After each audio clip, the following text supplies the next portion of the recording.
What if one engineering project could change your career forever?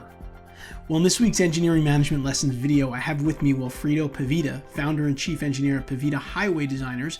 We did a full podcast interview with Walfrido that we're going to publish next week.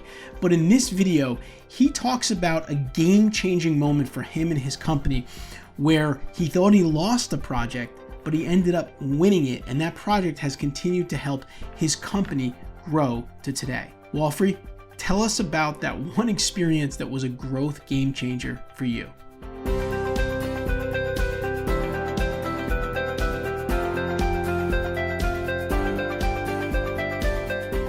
Yeah, sure, Anthony. I'll never forget, I think I just started the company in 2016, and I was pursuing my dream project here in Miami in my backyard, the I-395 project. There were one of 6 teams that were shortlisted and moving forward. And we came into this phase of the project where we had to submit a bridge, an aesthetic bridge. And they had an aesthetic committee that voted on the different bridges that each of the teams submitted. And I had put all my eggs into this one basket. And I was on this team, and I was like, okay, this was the big day. It was August 19th of 2016. And I went to the auditorium there at the DOT in District 6 here in Miami.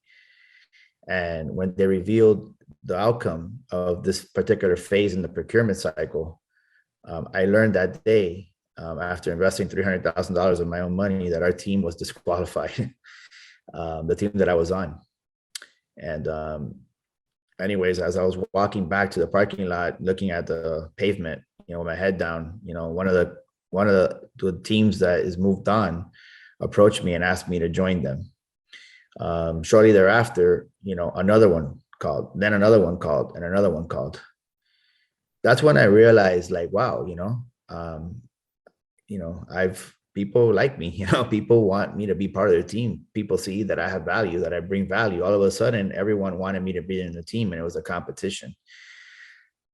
That was great. But what was even better was that after I joined the team of Archer, Western, and Demoya, who ultimately won the job, within a few months, an opportunity arose. One of the firms that was on the team decided to scale back their role, and they were looking for someone to lead the design of this project. I had 5 or 6 employees at that time. Okay. They asked one of the firms that has like over 1,500 employees, and they said, oh, we don't have the resources. We're not in a position to lead this job. And then one of the contractors, AJ Demoya, came to me and he said, Walfrido, would you be interested in leading it? And I said, yes. And they actually structured the contract where I became the design director for the job.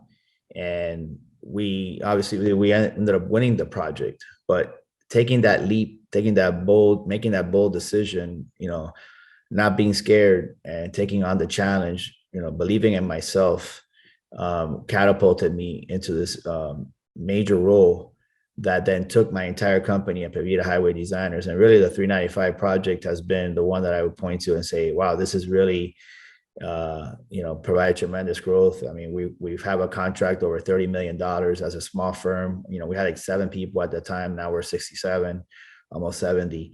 That really took me to a new level, Anthony. And that is now dovetailing into this new opportunity that I have, where I just sold to a private equity. And, I'm really excited to grow a transportation practice for Dura engineering company specializing in water, wastewater. Now we're one of 900 folks in the Dura family. They're tasking me with growing a transportation practice for them in the Southeast initially, and hopefully one day in the United States. So I think that one day that I said, yes, I'll be the lead designer. I can point to that one day, and they gave me that opportunity that's taken me to where I am now. And I think where I am now is going to grow to even bigger in the future.